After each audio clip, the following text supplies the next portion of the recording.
Welcome back to Medical Coding School. Today we're going to be discussing the surgery guidelines. Turn in your book to page 71. You can see here it starts on page 72 with services and then CPT surgical package definition.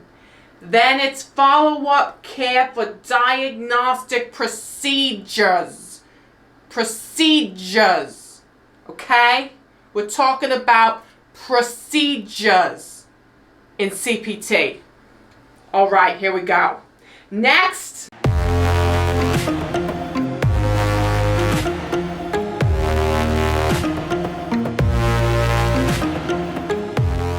Hey everyone, I'm Victoria. I'm a medical coder, auditor, educator, national speaker, and content creator. And today I actually want to talk about being a medical coding educator. If you're new here on my channel, I provide tips, tricks, and tutorials to help you be successful in a medical coding career. And today I really want to talk about being an approved instructor in medical coding.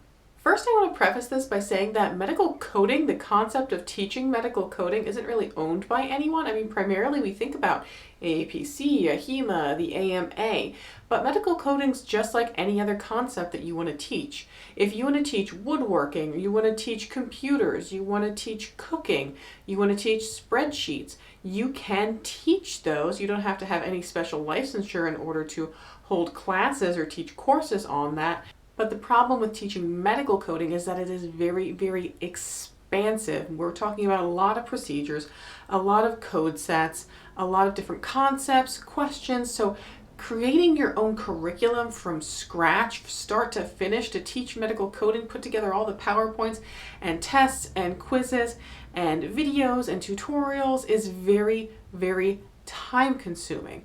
And that's why the AAPC allows you to become a certified instructor and license the materials that they've already developed. The AAPC has AAPC approved instructors. This used to be referred to as the CPCI or CPC instructor, but now you can teach all kinds of different credentials that the AAPC offers. So they don't like to refer to it as the CPCI, although there are some people that have retained that designation instead of transitioning over to approved instructor. The requirements to becoming an approved instructor through the AAPC are: first, you have to have at least 5 years of medical coding experience. You also have to complete an instructor course, which is about $495. The instructor course isn't really to teach you how to teach medical coding. It's just about teaching concepts and about the program that the AAPC offers and the types of students you might get in medical coding and maybe how to handle them. But it really isn't like a super all-star studded advanced medical coding and how to teach medical coding type of course. There's a couple different paths for the exams that you can take. So if you're primarily going to teach CPC students, you're probably going to want to take the CPC instructor exam, which was basically a mini CPC exam. I've heard some people say that it's harder, and they may in fact pull the harder questions from the test bank. It certainly does have less time per question to complete them. There's different credential offerings that they do allow you to license for: the CPC, the CRC, COC, CIC, CPMA, CPPM, and CPCO.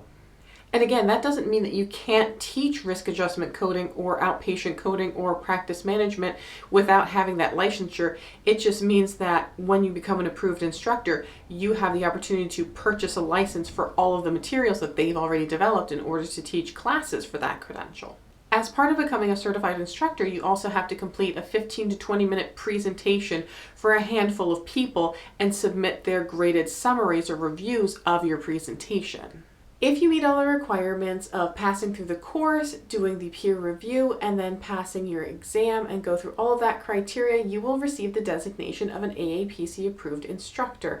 That also means that you have to complete required CTUs every year. CTUs are continuing teaching units, and they are different from CEUs that you need to keep your medical coding credentials. CTUs are more like taking classes on marketing, how to build your business, how to teach in maybe a virtual environment. So things more towards business and teaching as opposed to just medical coding. When this was developed, it was intended for people in technical schools to offer the AAPC's approved curriculum to pass the CPC exam or their other offered credentials, or for independent instructors to go out and teach classes on their own at hospitals or in small groups in libraries, wherever. But as it's adapted, what's happening now is we're seeing a lot more people that are credential collectors, and they're kind of getting the approved instructor as almost a flex credential, like, oh, I'm so good at medical coding that now I can instruct it because I'm an approved instructor. But the intention is that you're supposed to pay AAPC licensing fees to license the materials.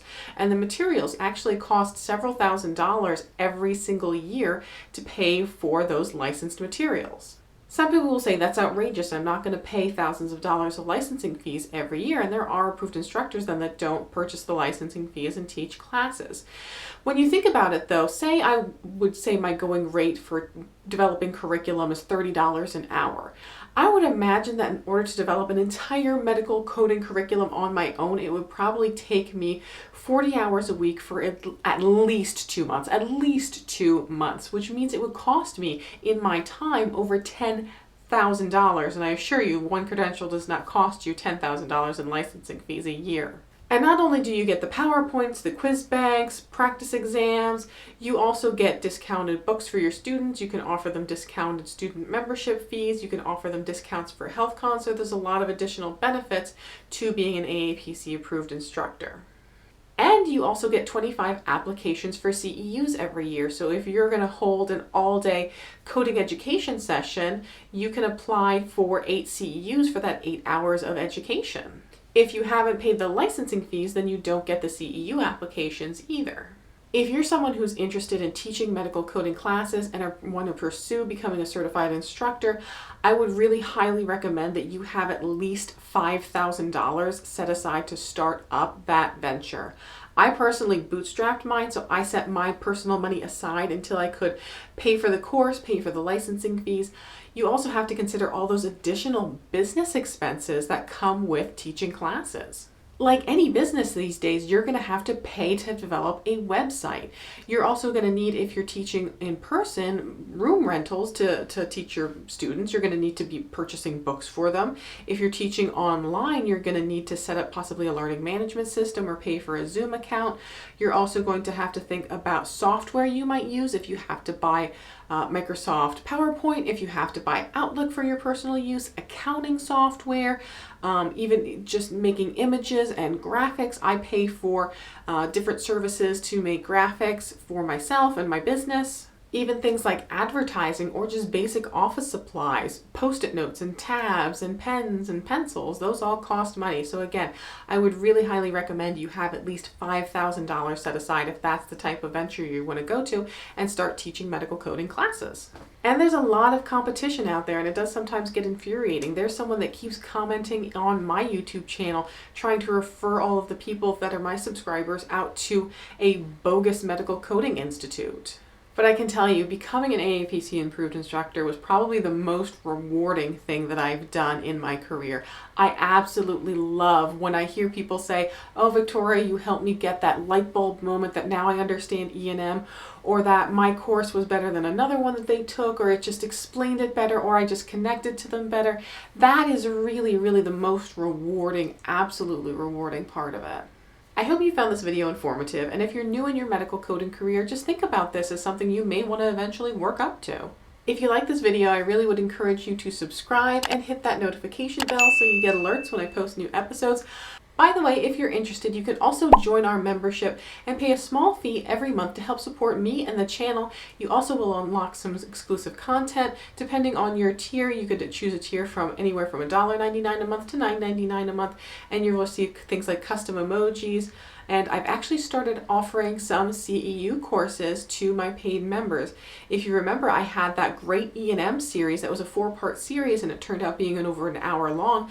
Well, our paid members are now given a link that they can go to my website and have a secret course there that is just for paid members, where they just go through that same E&M videos that I had, and there's a quiz at the end, and you can earn a CEU for going through that educational content. If you don't have money and you don't want to become a member, that's fine. You will still receive the same amazing free content that I've always provided on this channel. I will see you guys in the next episode, and until then, just keep on coding on.